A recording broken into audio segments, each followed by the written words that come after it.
You are listening to the Horse Radio Network, part of the Equine Network family.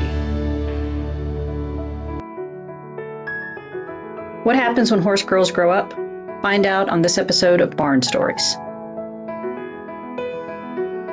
Welcome to the Barn Stories podcast. I'm Lori Prinz, editor of Equus Magazine. And I'm managing editor Christine Barakat. This podcast features our favorite essays and articles published in Equus over the past 40 years.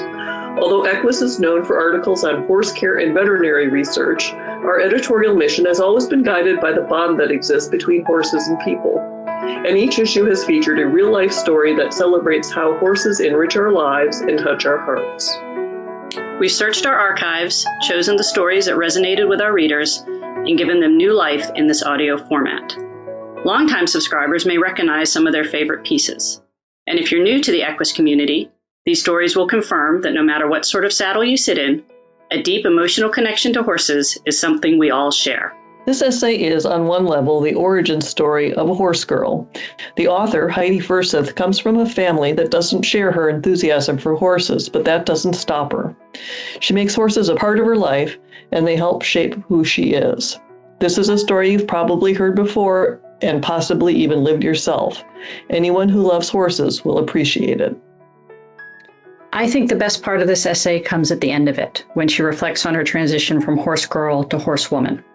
Of course, this transition happens, we all grow up, but I'm not sure I've ever heard it explored as well as Heidi does. As she puts it, the influence of horses on our lives is both simple and wonderfully complicated. They shape our personalities, our values, and our approach to challenges and adversity. They help us not only grow up, but grow into ourselves. So let's listen to Taking Up the Reins, written by Heidi Furseth and read by Taylor Autumn. My mother was a brave woman.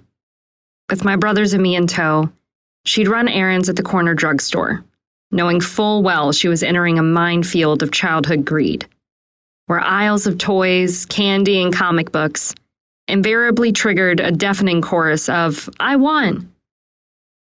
My older brothers sought speed and violence, green army men, rubber Bowie knives, matchbox cars, and neon colors.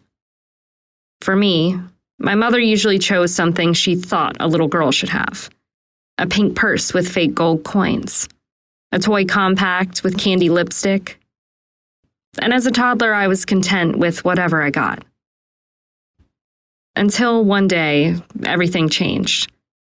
When my mother offered me a pink baby doll, I shook her off and set down the toy aisle, running my hand across the jacks, the paddle ball, the package of plastic monkeys.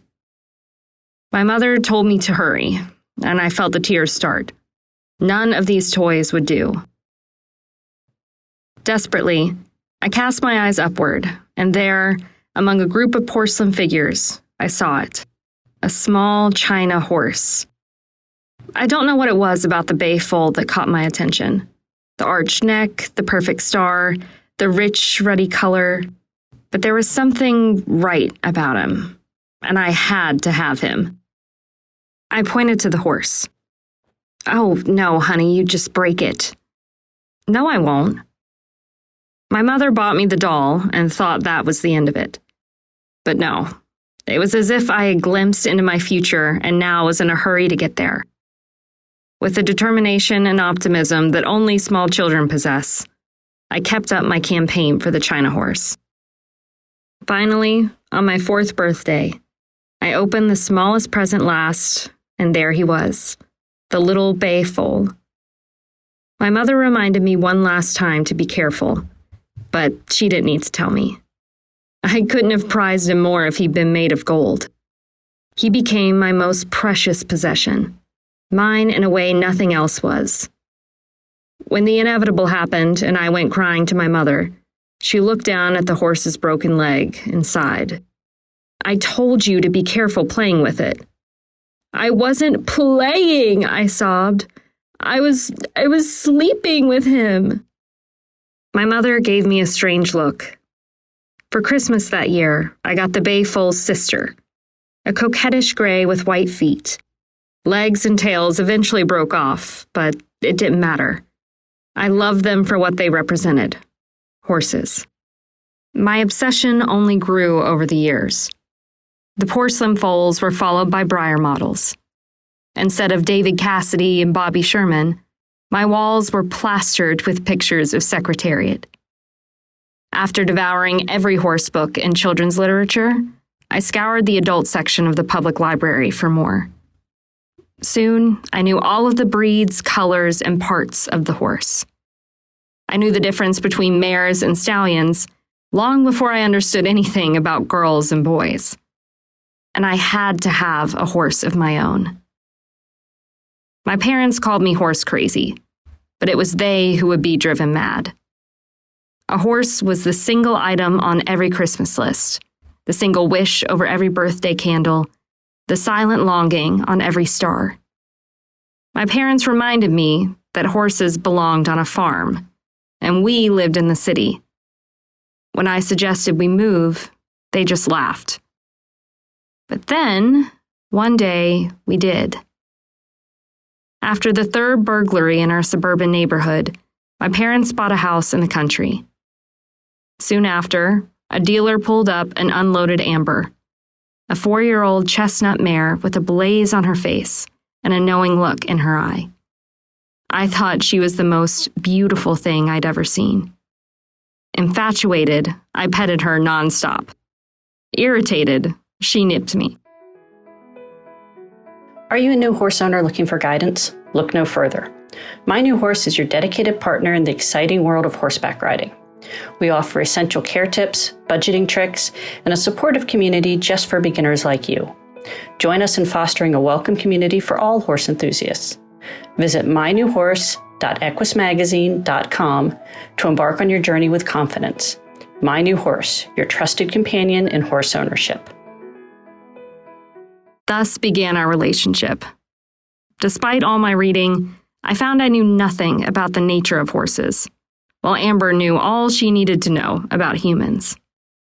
I couldn't catch her to ride, and when I did, I couldn't saddle her. And when I rode her bareback, she would dump me. But instead of being discouraged, I became more determined, spending every spare hour in the barn. Over time, I grew stronger, and Amber more mellow. And somewhere in the middle, we met to become partners and best friends. That bossy personality turned into a strong maternal instinct, and Amber appointed herself my guardian, following me everywhere I went, nickering after me if I tripped, pinning her ears at anyone who came too close, even going so far as to bite a creepy man who took a little too much interest in me. I took riding lessons, and soon we were going to shows and beating the popular girls on their expensive mounts.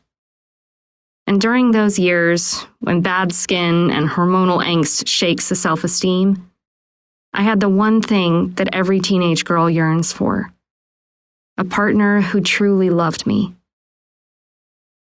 I learned more than I could have possibly imagined. Owning a horse was much more than long rides on sunny trails. It was also breaking ice in the water trough on cold, dark mornings, getting up to feed at 6 a.m. 7 days a week while other teens slept till noon, learning how to give injections to a combative, 1,000-pound patient. Caring for a horse is physically and emotionally hard.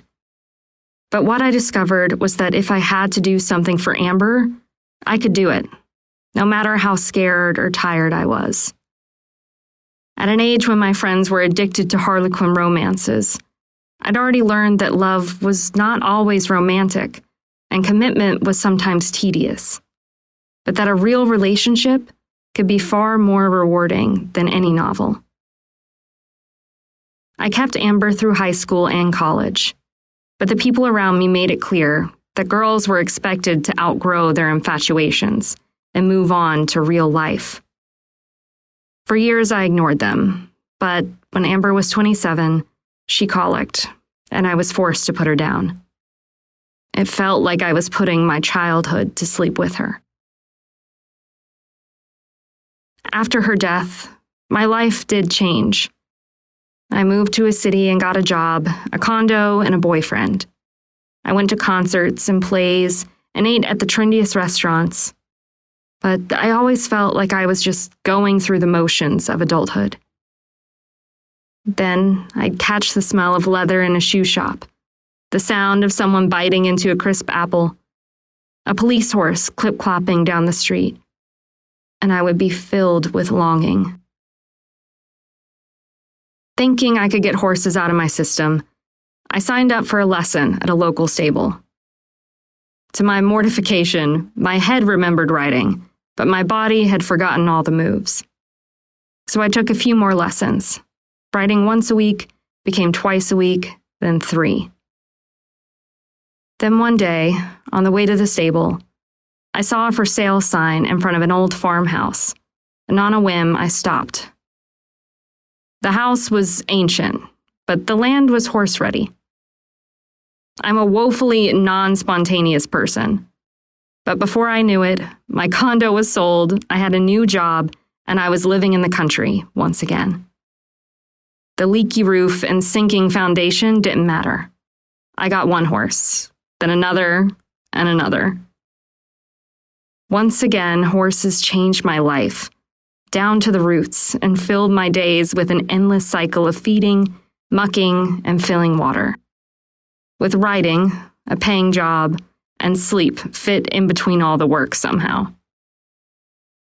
The funny thing is that only now, exhausted, broke, and always on the wrong end of my chore list, do I finally feel like a grown-up. Horse-crazy girls are one thing, but what makes an adult woman turn her life upside down just for the privilege of picking up 100 pounds of manure a day? It's both simple and wonderfully complicated. Horses are both beautiful and gloriously physical. Swing your leg over the back of one and suddenly you're bigger, stronger, and faster, an amplification of self that's intoxicating. Horses are also emotional, and their feelings are unedited. Whether they're happy or upset, you're going to know about it. There's a straightforward, easy-to-read quality to horses' feelings that's comforting, especially for girls easily confused by emotions, even their own. Then, there's all the brushing and bathing, feeding and watering, protection and care we have to do. By domesticating horses, we've infantilized them, making them rely on us for all their needs. A horse is not just physical and passionate. He's also independent and vulnerable, the ultimate man or child. It's no wonder girls are attracted to horses. It's a triumph that women can preserve that love. Over the years, my dreams have been downsized to just catching up with the laundry. But my little China horse still stands in my tack room window, precariously balanced on his 3 legs. Maybe it is just nostalgia, but I see him as a trophy, a symbol of the one childhood dream I didn't give up on.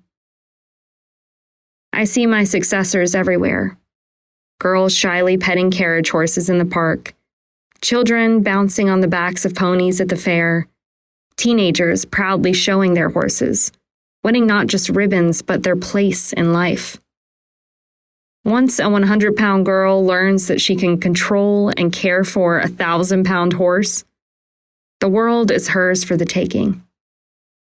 I love to see that.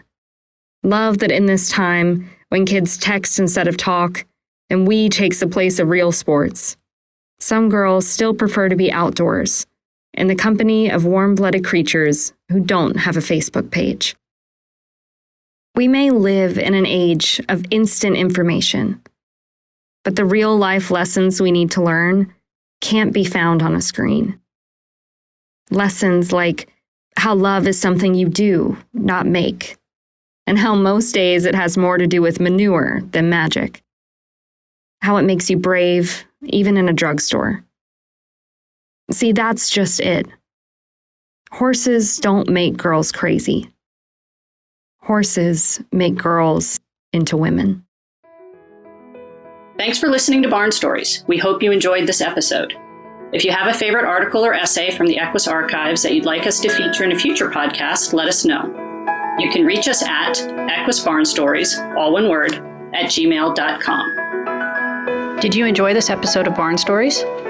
Head over to iTunes to subscribe, rate, and leave us a review. Thanks for listening. The Barn Stories podcast is a production of the Equine Podcast Network, an entity of the Equine Network.